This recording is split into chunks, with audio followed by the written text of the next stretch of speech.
definisi sendiri ya.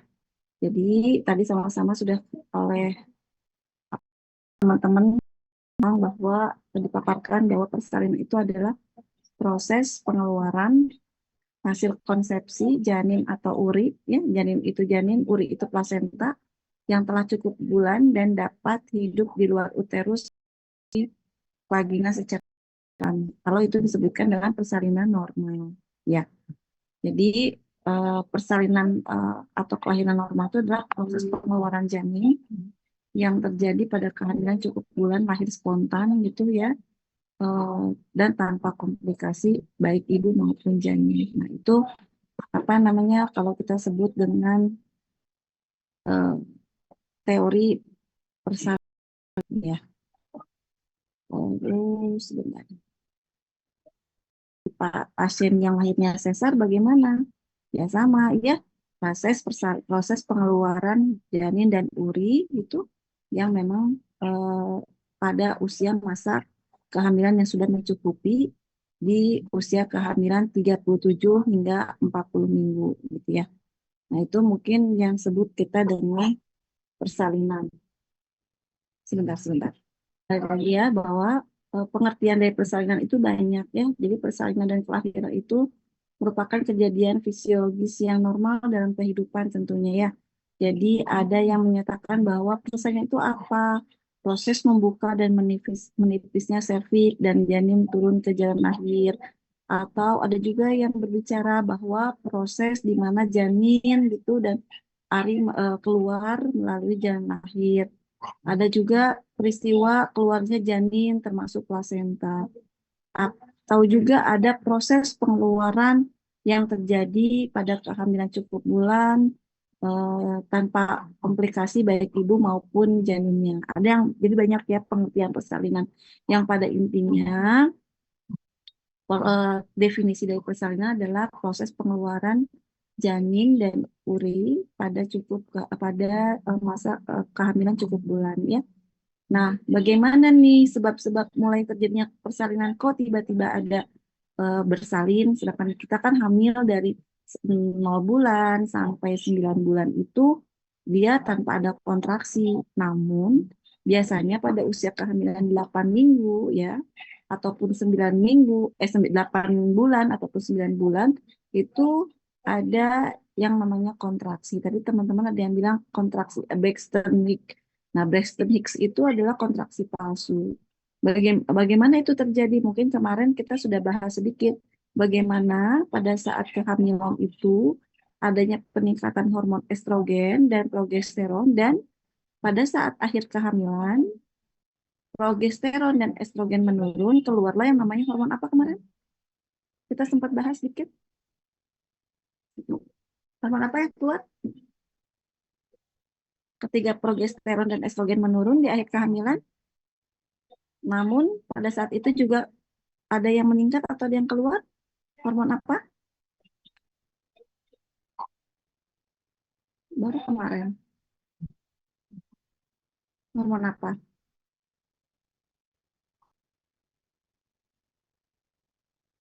Ada yang bisa menjawab? Izin menjawab, Ibu. Ya, Hormon oksitosin, Bu. ya. Jadi ada yang namanya hormon oksitosin ya. Jadi sebab-sebab mulainya persalinan. Jadi pada saat akhir kehamilan itu ada hormon oksitosin dan hormon prolaktin ya. Kemarin kita membahas. Sebentar, kelas B ini udah membahas tentang anatomi payudara belum kelas besarnya? Belum ya, baru reproduksi perempuan dan laki-laki ya. Izin, Ibu, ya. Oh iya, itu belum dibahas sebenarnya. Ibu sudah. Sudah belum? Sudah, Hormon-hormon yang menurun pada itu kehamilan, ada beberapa hormon yang meningkat pada awal kehamilan. Nah, pada saat kehamilan, hormon yang dominannya itu, kalau di sini kan kita di sini ada perubahan fisiologis persalinan meliputi perubahan hormonal. Oke. Hormon-hormon mulainya persalinan itu dimulai pada saat ataupun dominan pada saat kehamilan atau estrogen. Di mana saya ulang lagi bahwa estrogen itu berfungsi untuk meningkatkan sensitivitas otot rahim dan memudahkan penerimaan rangsangan dari luar seperti rangsangan oksitosin, prostaglandin, dan rangsangan mekanis. Nah, kalau progesteron dia menurunkan sensitivitas otot rahim. Jadi kalau eh, estrogen dia meningkatkan sensitivitas otot rahim, kalau progesteron sebaliknya dia menurunkan. Sekarang kalau estrogen dan progesteron sama-sama meningkatkan, bagaimana dengan rahim kita? Ya, yang ada rahim kita kesakitan gitu. Pasti ada keseimbangan antara estrogen dan progesteron. Kemarin kita bahas juga di anatomi fisiologi dan perempuan maupun laki bahwa estrogen itu salah satunya berfungsi sebagai apa? Ada yang masih ingat fungsi estrogen pada saat mau hamil?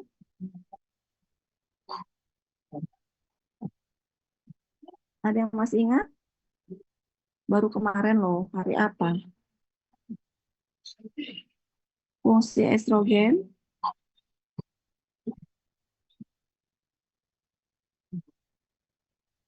ada yang bisa jawab?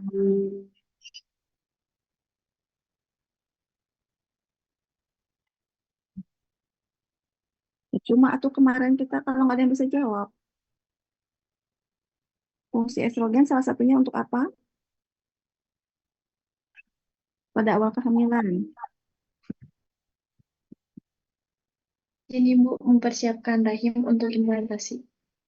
Ya, apalagi selain itu? Apalagi estrogen. Masa lupa lagi ya Allah, belum juga seminggu. Nanti kalau ketemu tema 6 itu kita jedanya 1 bulan lebih nggak tahu apa-apa lagi dong. Apa yang kalian ingat tentang estrogen? Nah, saya udah bilang kemarin, hormon-hormon dalam kehamilan itu harus ada di luar kepala untuk memproduksi ASI. Ya, saya akan lihat ya, kalian kalau kelas besar kayak gini saya nggak akan online. Saya akan offline kan kalau gitu. Ya, padahal di kampus manapun gitu ya, mau ITB, standar Unpad, mau apapun, kalau kuliah online ya online gitu. Tapi progresnya baik. Kemarin kita kan udah berapa kali diskusi gitu ya. Tapi kalau kalian kemajuannya begini aja bagaimana dong? Ya, estrogen itu tadi salah satunya adalah berfungsi untuk meningkatkan sensitivitas otot rahim. Selain itu untuk apa lagi tadi untuk menyiapkan implantasi. Kedua, dia itu tadi mempersiapkan bukan mempersiapkan payudara saja, bukan mempersiapkan ASI saja, tapi dia itu adalah yang memang bekerja untuk meningkatkan eh, kerja otot. Jadi yang bagian organ payudara membesar, panggul membesar. Nah, itu adalah salah satunya yang memang organ itu ada perubahan karena hormon estrogen. Progesteron apa fungsinya? Untuk menurunkan sensitivitas otot rahim yang memang dapat menyebabkan relaksasi.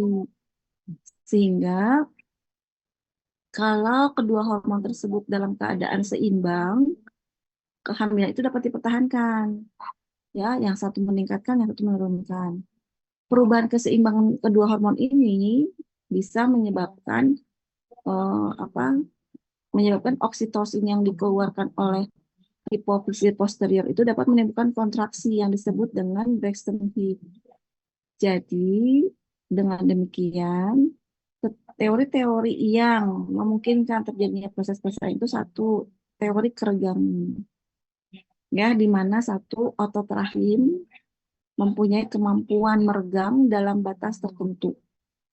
Dan pada batas waktu tertentu tersebut, kontraksi terjadi hingga persalinan dapat dimulai. Jadi kalau nggak ada kontraksi ya persalinan tidak akan dimulai. Tetapi kontraksi yang seperti apa dulu? Kontraksi yang terus-menerus, kontraksi yang kalau diajak istirahat juga tidak hilang. Beda dengan Braxton Hicks. Kalau Braxton Hicks dia hanya tegang, kadang nyeri, kadang enggak. Namanya Braxton Hicks atau Hicks palsu, ya, atau kontraksi palsu. Nah, teori keregangan tersebut di mana uterus yang keadaan uterus yang terus membesar menjadi tegang. Kenapa? Karena adanya iskemi otot-otot uterus. Jadi dia kan meregang, tadinya kan rahim kalian itu sebesar telur ayam. Ketika diisi sama bayi, dia meregang, meregang, membesar, membesar, membesar, yang menjadi iskemi di otot-otot yang menyebabkan itu menjadi faktor yang dapat mengganggu sirkulasi uteroplasenter sehingga plasenta mengalami degenerasi, mengalami penurunan estrogen dan progesteron, akhirnya keluarlah yang namanya oksitosin.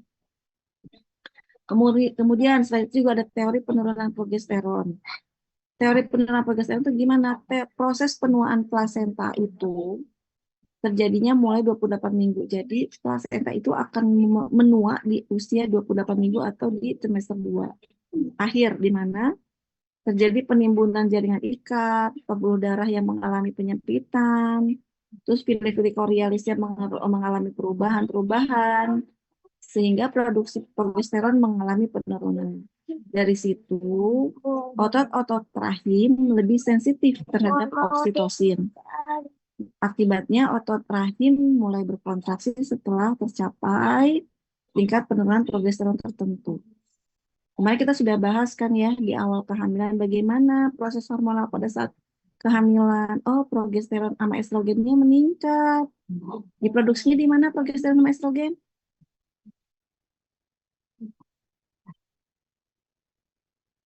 Ada yang bisa jawab? Progesteron sama estrogen dihasilkan di mana?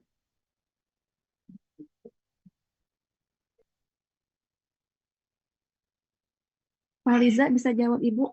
Di mana progesteron dan estrogen dibuat, dikeluarkan?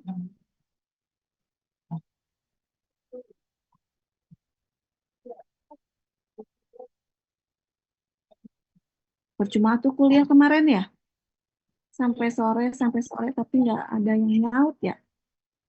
Izin menjawab Ibu, di ovarium. Di ovarium, ovarium itu kan ada korpus luteum ya. Korpus luteumnya itu menghasilkan fili-fili chorioalis, folikel-folikelnya keluar. Ketika folikel atau oositnya itu keluar, akhirnya folikel-folikel yang lain tidak keluar, itu yang akan berdegenerasi mematikan korpus luteum menjadi penghasil estrogen dan progesteron. Ya, jadi ketika dia mengalami penurunan penurunan progesteron, oksitosin akan lebih sensitif, akan meningkat gitu ya. Makanya kadang-kadang di usia 32 minggu, di 8 bulan atau di 9, kadang-kadang ada yang namanya kontraksi palsu gitu ya. Kalau kitanya kelelahan atau apa tegang-tegang perutnya gitu ya, kadang-kadang ada, kadang-kadang enggak mulesnya. Itu namanya Braxton Hicks atau kontraksi palsu ya. Kalau kayak gini, saya nanti mau tes satu orang tentang hormonal ya. Dari atas sampai bawah harus apal. Saya udah bilang beberapa kali. Semua pada saat kelas besar. Saya minta semua fungsi hormon harus apa. Buat apa? Kalau kalian nggak paham hormonal, hormon apa yang dihasilkan di kehamilan, kalian nggak akan bisa nanti di kehamilan di tema 6. Kalau kalian nggak paham. Saya selalu bertanya kalau kalian udah selesai. Ada yang mau ditanyakan, kalian diam aja. Kalau kuliahnya kayak gini, saya ya sudah, kalau gitu kita offline aja. Gitu. Ada teori oksitosin internal. Nah, oksitosin itu dikeluarkannya di mana? Oksitosin itu dikeluarkannya di kelenjar hipofise pars posterior, di mana adanya perubahan keseimbangan estrogen dan progesteron dapat mengubah sensitivitas otot rahim sehingga terjadinya kontraksi eksternal dan selain itu juga terjadinya penurunan konsentrasi progesteron akibat akibat kehamilan berlanjut, maka oksitosin dapat meningkatkan aktivitasnya sehingga persaingan dimulai. Itu ceritanya. Kok ujung-ujung oksitosin itu nggak keluar pada saat awal kehamilan? Kalau awal kehamilan terjadi, berarti progesteron sama progesteron dan estrogen itu tidak seimbang. Sekarang estrogen itu dia sifatnya meningkatkan sensitivitas otot rahim. Progesteron lebih merelaksasikan otot rahim. Kalau tidak seimbang begitu, ada yang lebih tinggi atau dominan dua-duanya tinggi, tidak bisa mempertahankan kehamilan. Akhirnya terjadilah keguguran. Ya, tapi secara ilmiahnya pada saat 28 minggu ke atas, trimester 2 akhir, fungsi plasenta tersendiri ini sudah mulai matang-matang dan hampir tua. Ketika plasenta tua, akhirnya progesteron menurun dengan sendirinya. Karena kemarin kan sudah sama-sama tahu, selain tadi yang dibilangin sama Erlinda bahwa dia keluar dari ovarium, tapi penghasil estrogen progesteron itu ada di corpus luteum. Corpus luteum itu dihasilkan dari yang ada di apa namanya itu dari folikel-folikel yang memang tidak keluar menjadi oosit yang terdapat di ovarium. Gitu. Jadi selain oksitosin ada juga yang lainnya. Jadi tadi ada teori penurunan progesteron, ada teori oksitosin internal, ada juga teori prostaglandin. Teori prostaglandin ini dia ada hormon prostaglandin itu meningkat di umur kehamilan 15 minggu. Jadi ada progesteron, ada estrogen yang meningkat, prostaglandin juga udah mulai keluar tuh di 15 minggu. Itu prostaglandin dikeluarkannya bukan dari ovarium tapi dari DESI2. Nah, pemberian prostaglandin pada saat hamil dapat menimbulkan kontraksi otot rahim sehingga terjadinya persalinan. Jadi, sifat dari oksitosin, sifat dari prostaglandin itu dapat menimbulkan kontraksi otot rahim sehingga terjadinya persalinan. Ya, itu salah satunya sehingga dapat memicu namanya terjadi persalinan. Selain itu, ada juga teori hipotalamus pituitari atau glandula suprarenalis di belakang otak. Teori ini menunjukkan pada kehamilan sering terjadi keterlambatan persalinan karena tidak terbentuk di hipotalamus. Namun, gitu ya, dari beberapa percobaan, hubungan antara hipotalamus pituitari dengan mulainya persalinan adalah karena si glandula suprarenal itu yang pemicu terjadinya persalinan. Selain itu ada juga teori berkurangnya nutrisi karena berkurangnya nutrisi pada janin karena tadi plasentanya sudah tua, otomatis fungsi dari plasenta menurun. Ya, ketika fungsi plasenta menurun gitu, berkurangnya nutrisi pada janin sehingga itu lebih akan bisa mengeluarkan hasil konsepsi untuk keluar atau janin akan bisa keluar. Atau ada juga faktor lain, ada tekanan pada ganglion cervicalis atau plexus Frankenhauser yang terletak di bagian belakang serviks.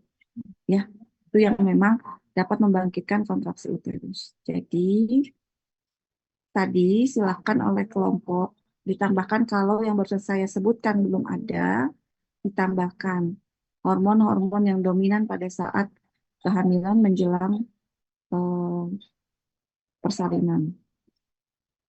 Kemudian kita ngebahas lagi tentang tahapan persalinan. Di sini bahas tentang kalau 1, 2, 3, dan 4. Ya, kalau kita bagi menjadi 4 tahap, kalau 1 itu dimulai dari serviks membuka, dari pembukaan 0 sampai pembukaan 10. Nanti kalian akan belajar cara menilai pembukaan serviks pada saat dimulainya persalinan. Pada saat kalian melakukan pembukaan serviks atau melakukan pemeriksaan dalam, tangan kalian masuk ke dalam vagina, dua tangan ini, dua jari ini masuk ke dalam vagina, kalian akan bertemu dengan ismus, kalian akan bertemu dengan segmen bawah rahim, akan ketemu dengan porcio atau mulut rahim, kalian akan bisa melihat bolongan kalau dia sudah membuka. Bolongan sudah membuka itu, jadi kalau kita begini nih, porcio itu kan begini, dia kalau ada kontraksi dia membuka, membuka, membuka, membuka, membuka. Nah, pada saat hamil dia menutup begini, jadi dia inginnya menutup.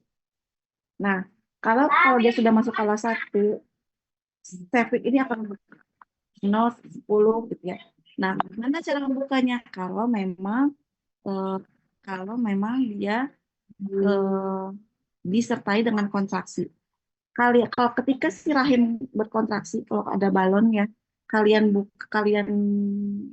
bentar, balon.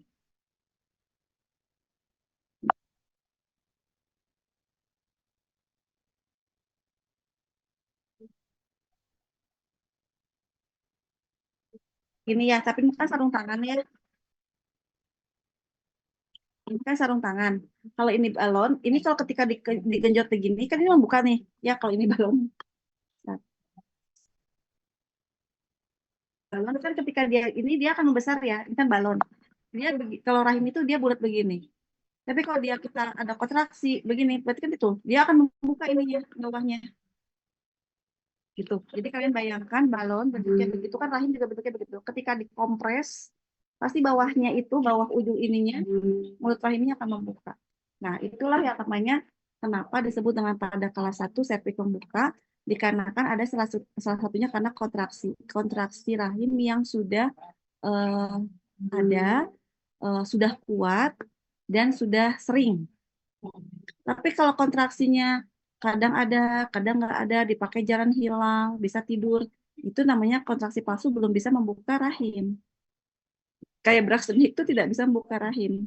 Makanya hati-hati kalau kalian menemukan orang yang kontraksi di kehamilan trimester 2, di 7 bulan, 8 bulan, suruh bed rest dulu, karena takutnya membuka. Karena kenapa? Bayinya belum siap lahir, belum sampai berat badannya. Jadi kalian benar-benar harus edukasi ke pasiennya. Nah, tapi kalau kehamilannya udah 36 minggu, 38 minggu, udah matang, ya, udah aterem, berat badan juga di atas 2,5, kalau kontraksinya apa namanya? Kontraksinya kuat, eh, terus-terusan, reguler gitu ya. Nah, dia akan membuka rahim dengan salah satunya biasanya disertai dengan blood slim atau lendir bercampur darah. Itu tandanya sudah membuka tuh serviknya. Itu ya. Oke. Nah, kala satu ini dinamakan namanya kala pembukaan. Di mana kala satu ini adalah kala pembukaan yang membuka berlangsung dari pembukaan 0 sampai pembukaan lengkap. Gitu. Nah, pada permulaan ini, his ini namanya kita sebutnya kontraksi. Kontraksi itu kata lainnya his ya. Nanti kalau kalian ada yang bilang his, ada yang bilang kontraksi itu sama artinya. Jadi kalau his pada saat pembukaan berlangsung tidak begitu kuat, sehingga ibu bisa berjalan-jalan dan di klinisnya juga belum terlihat, yaitu disebutnya tadi Braxton Hicks. Tetapi kalau dia sudah timbul dengan blood sow itu lendir bercampur darah, ya, terus dianya juga sudah sering. Nah, itu dikatakan dengan kala 1. Dia sudah masuk dalam persalinan. Nah, kurang lebihnya secara WHO tidak ada jeda waktu berapa jam terjadinya kala 1. Yang penting tidak boleh pecah ketuban. Ya. Nah, proses ini kalau kita ya kurang lebih normalnya sih 18 sampai 24 jam. Tapi dibaginya dalam 2 fase. Jadi ada yang dikatakan dengan kala 1 fase laten dan kala 1 fase aktif. Ya, apa yang disebut dengan kala 1 fase laten? Yang mulainya dari pembukaan 0 sampai pembukaan 4 atau pembukaan 3. Ya, kapan fase aktif? Fase aktif dimulai dari pembukaan 4 sampai pembukaan 10. Jadi kalau kalian masih pembukaan 1, 2, 3 disebutnya fase laten. Kalau 4, 5, 6 sampai 10 disebutnya pembukaan fase aktif. Jadi nanti kala 1 fase laten atau kala 1 fase aktif. Dibagi 2 ya. Oke. Tadi ada nggak di kelompok? Moderator, nanti sambil dicatat ya moderator ya. Nanti bisa ditambahkan di ininya, di mana di makalah ini. Kalau tadi di kelompok tidak ada. Oke, tadi setelah itu kalau pada fase aktif, pembukaan berapa tadi? 4 sampai 10. Kalau fase aktif dibagi lagi menjadi 3 tuh. Ada fase akselerasi, di mana waktunya 2 jam, pembukaan 3 menjadi 4. Atau fase dilatasi maksimal, waktunya 2 jam dari pembukaan waktunya 2 jam pembukaannya langsung cepat dari pembukaan 4 menjadi 9. Dari pembukaan 4 sampai 9 gitu ya, cepat itu sebutnya dengan fase dilatasi maksimal atau fase deselerasi di mana dia pembukaannya melambat kembali dari pembukaan 9 dari pembukaan 9 sampai pembukaan 10. Jadi fase di mana namanya di fase aktif itu ada 3 fase, ada fase akselerasi di mana pembukaan lambat gitu ya, dari pembukaan 3 ke pembukaan 4-nya 2 jam. Ada fase dilatasi maksimal, waktunya sangat cepat dari pembukaan 4 sampai 9, dan kemudian ada fase deselerasi, pembukaannya melambat kembali dari pembukaan 9 menjadi 10 dalam waktu 2 jam. Itu untuk kelas 1. Untuk kelas 2, pembukaannya lengkap. Dimulai dari pembukaan lengkap namanya kala 2. Apa ciri-ciri kala 2 adalah pulpa membuka, perineum menonjol, anus membuka. Kepalanya 5 sampai 12 5 sampai 6 cm diameternya di depan pulva vagina. Berarti masuknya kala 2 atau kala pengeluaran. Paham ya? Oke. Jadi pada kala 2 ini biasanya hisnya lebih cepat, lebih kuat. Oke, itu kala 2 itu kala pengeluaran. Mulai dari pembukaan lengkap sampai keluar janin. Ya, itu pembukaan kala 2. Kala 3 apa? Pelepasan uri atau pelepasan plasenta. Waktunya berapa lama? Hanya 30 menit. Kalau dalam 30 menit plasenta tidak keluar, berarti plasenta tertanam di dalam, sehingga biasanya kita harus lakukan manual plasenta. Jadi harus cepat tuh, harus gercep tuh bidan. Pada saat bayi lahir, pastikan tidak ada janin kedua, masukkan 1 ampul oksitosin. Nanti 15 menit kemudian tidak keluar, masukkan lagi oksitosin gitu. Ya, jadi itu harus. Kemudian sekarang kala 4. Kala 4 itu kala observasi, di mana setelah plasenta lahir sampai 2 jam postpartum, itu namanya kala 4. Ya, jadi pemantauan kala 4 itu apa saja? Tingkat kesadaran ibu, pemeriksaan tanda-tanda vital, tekanan darah, nadi, suhu, pernapasan gitu ya. Kontraksi uterus, perdarahan, terus buang air kecil, itu semuanya diperiksa dalam waktu 2 jam postpartum atau 2 jam setelah pengeluaran plasenta. Ya, oke. Terus apa lagi tadi yang kita bahas?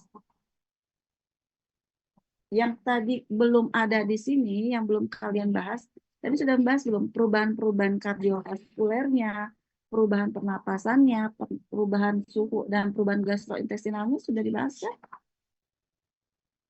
sama teman-teman tadi?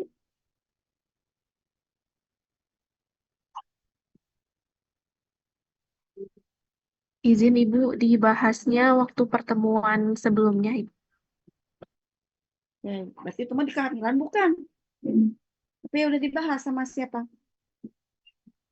Izin Ibu, Selanjutnya kita masuk ke dalam nyeri persalinan. Kita masuk ke dalam nyeri persalinan, saya sedikit membahas. Apa sih nyeri persalinan itu?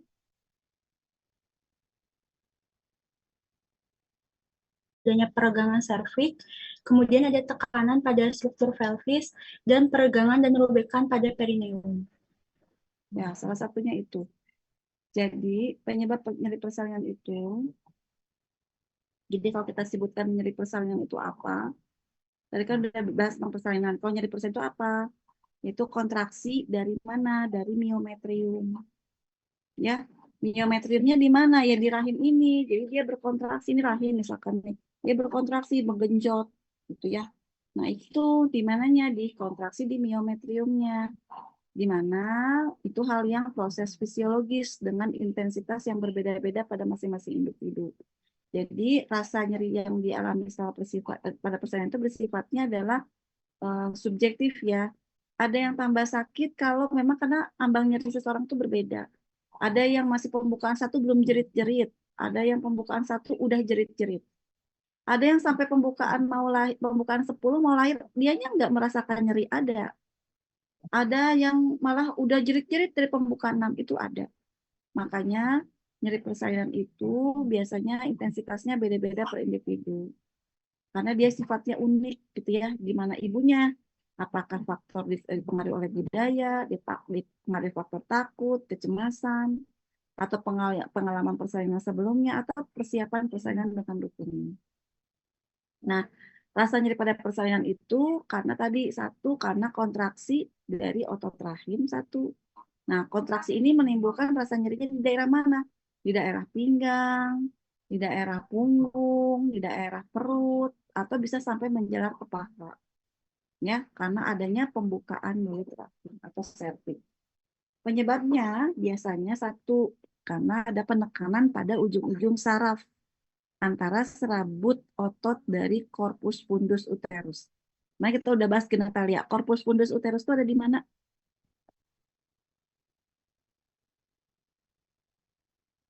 Kalau kita gambar tuba palopi, corpus fundus uterus itu ada di mana fundus tuh?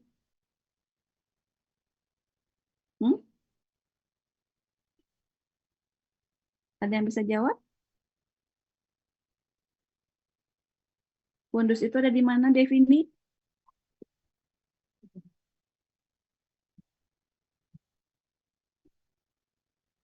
Izin menjawab Ibu, untuk fundus uterus berada di bagian paling atas dari rahim. Ya, jadi fundus itu begini. Ini fundus. Ini fundus di atas ya. Ini ada tuba palopi di bawah.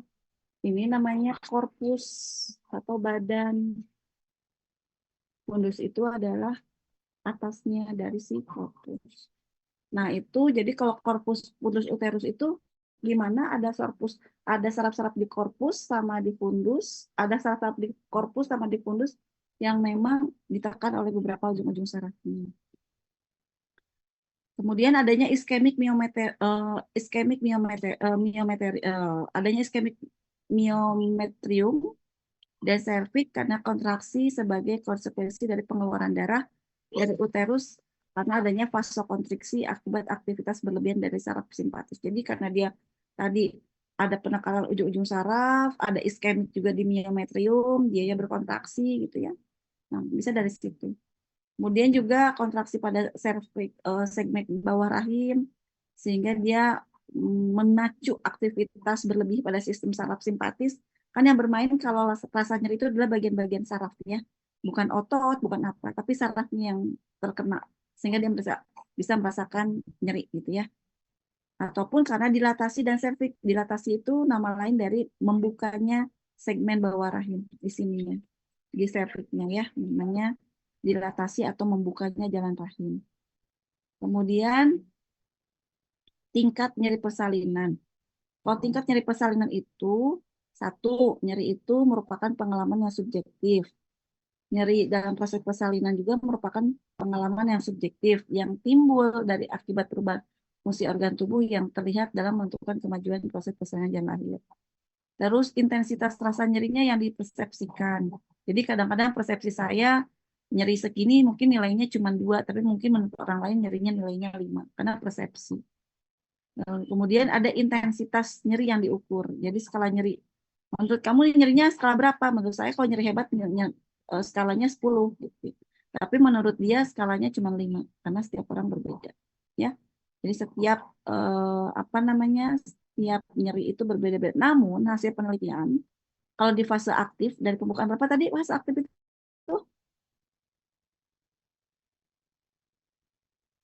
Pembukaan aktif, fase aktif pembukaan berapa? 4 sampai 10 Ibu. Nah, dari pembukaan 4 sampai 10 menurut teori menurut jurnal gitu ya, fase aktif itu digambarkan nyerinya itu sekitar 6 sampai 7. Jadi rata-rata ibu-ibu yang bersalin itu ditanya nilainya berapa kalau pembukaan fase aktif. Ibu merasakan nyeri di angka berapa? 0 sampai 10, 6. Rata-rata mereka menyebutnya adalah 6 sampai 7 dengan intensitas berat kalau 6 sampai 7 itu ya nyerinya. Nah, setelah itu juga kalau kalian punya gambarnya ya, bagaimana proses nyeri yang dialami oleh perempuan pada saat persalinan itu, salah satu karena kontraksi uterus, karena dilatasi serviks atau membuka jalan lahir, dan pada akhir skala 1 dan pada skala 2 itu karena adanya peregangan vagina dan dasar pelvis untuk menampung bagian presentasi. Presentasi itu kepala, ya, mau kepala mau bokong. Nah, rasa nyaman atau rasa nyeri tersebut selama persalinan kelas 1 disebabkan oleh tadi dilatasi dan penipisan serviks serta iskemi uterus khususnya di miometrium. Sehingga dikarenakan penurunan aliran darah ke oksigen mengalami defisit. Akibatnya adanya kontraksi miometrium. Itu sebetulnya pathway-nya kok bisa dia nyeri. Tadi salah satunya karena dia setelah ada pembukaan dilatasi, ada penipan serviks, ada penurunan aliran darah ke aliran darah sehingga oksigennya itu mengalami defisit akibat adanya kontraksi dari arteri miometrium. Sehingga itu disebutnya nyeri visceral. Jadi ada yang kita ketahui nyeri visceral dan ada nyeri somatik. Kalau nyeri visceral itu masih sakitnya kemana-mana. Aduh, kadang-kadang sakit di pinggang, kadang-kadang sakit di paha, kadang-kadang sakit di vagina, gitu ya. Masih uncela-encok kata sudah nyaman kalau nyeri visceral. Tetapi itu biasanya pada pembukaan 1 sampai pembukaan 9. Namun kalau sudah di akhir kala 1 dan masuk kala 2, nyerinya udah semakin dirasanya di daerah perineum aja, aduh nyerinya. Jadi udah gak ngerasa daerah. Kan kalau misalkan gini, datang pembukaan 1 ya sampai pembukaan 9, Bu, sakit, mules, nyeri neng dari depan ke belakang, sakitnya di mana? Aduh, punggung saya sakit, aduh paha saya sakit, aduh perut bawah saya sakit. Masih sakitnya di mana-mana. Namanya nyeri visceral. Ya, karena apa? Itu karena rasa tidak nyamannya disebabkan karena dilatasi dan penipasan serviks dan iskemi uterus pada miometrium. Tetapi pada akhir kala 1 dan kala 2 berarti sudah pembukaan lengkap, nyerinya sudah terfokus di mana? Di perineum karena adanya peregangan dari vagina, peregangan pada perineum, tarikan dari peritoneum itu daerah perut, dan daerah uteroservikal pada saat kontraksi menekan vesika urinaria, menekan usus, menekan struktur sensitivitas panggul oleh bagian terendah janin, itu disebutnya dengan nyeri somatik. Ya, jadi ada 2 tuh nyeri, ada nyeri visceral, ada nyeri somatik. Nyeri visceral mah masih nyerinya di mana-mana karena masih pembukaan 1 ya. Nyerinya juga hisnya juga datangnya mungkin 2 kali, 3 kali dalam 10 menit. Tapi kalau ada pembukaan mau lahir, pembukaan akhir kala 1, yaitu pembukaan 9 dan kala 2, itu udah nyerinya 4-5 kali dalam 10 menit. Pasti akan lebih nyeri karena apa? Tadi karena sudah terfokus di bawah vagina. Kenapa? Ya karena tadi si bagian bawah janinnya sudah menekan ke bagian panggul, sudah menekan vesika urinaria, sudah menekan usus, gitu ya. Sudah mengakibatkan ketika kepala ini turun, si panggul ini meregang. Apanya yang meregang? Bukan panggulnya, ototnya, otot perineum, otot vesika urinaria, otot-otot di panggul, itu yang menyebabkan sakit. Sehingga kita sebutnya dengan nyeri somatik. Oke, nanti silahkan ditambahkan ya oleh kelompok kalau belum ada tadi. Nah, jadi ada mekanisme his normal atau mekanisme kontraksi normal itu bagaimana dia mulai dari hipofise anterior, kemudian mengeluarkan ACTH, dari ACTH dia mereduce korteks adrenalin, kemudian dapat meningkat ketika korteks adrenal keluar sehingga kortisol meningkat, masuk ke plasenta, akhirnya terjadi penurunan produksi progesteron, peningkatan estrogen, kemudian terjadi depolarasi otot uterus, peningkatan pembentukan gap junction, dan peningkatan reseptor oksitosin dan katekolamin sehingga terjadilah yang namanya kontraksi uterus. Tadi ya sudah dijelaskan tadi sama saya bahwa progesteron menurun, ya akhirnya terjadilah yang namanya ini. Tapi secara lengkapnya ada dari hipofise anterior. Jadi itu impuls rasa nyeri yang dirasakan atau tidak nyaman dikarenakan perubahan serviks dan iskemi rahim itu biasa disebut dengan nyeri visceral, karena nyeri ini biasanya dari bagian bawah abdomen menyebar ke daerah lumbar, punggung, femur ya.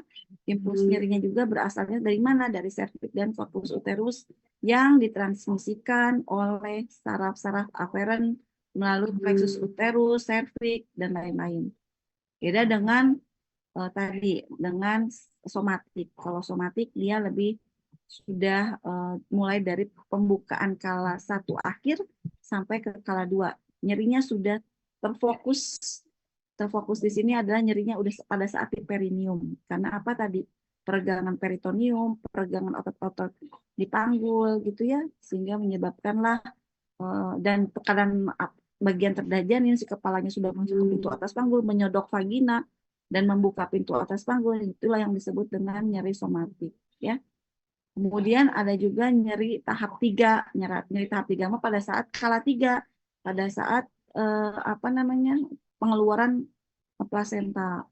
Itu biasanya nyeri-nyerinya pada alat-alat tubuh di daerah pelvis, traktus genital interna. Jadi harapannya ketika dia ada penekanan tadi di saluran kandung kemih ataupun adanya vasokonstriksi, vasodilatasi di daerah otot tonus uterus sampai ke ke bawah sehingga menyebabkan nyeri seperti itu. Jadi itulah yang memang kalian harus pahami benar-benar nyeri, manajemen nyeri teh kok bisa terjadi nyeri sih. Nah, itu yang harus kalian ini kalian bisa ini kan. Silakan tambahkan penyebab nyeri persalinan secara fisiologi itu seperti apa. Yang tadi saya sudah sebutkan ya. Kemudian tadi ada beberapa metode ya dalam akupresur. Tapi kalau di sini ada manajemen nyeri persalinan. Oke. Manajemen nyeri persalinan tersebut tadi mungkin belum ada gambar gate controlnya ya. Gate control manajemen nyeri persalinan. Silakan kalian tambahkan dan kalian narasikan arti dari si gate control. Si gate control nyeri persalinan tersebut ditambahkan.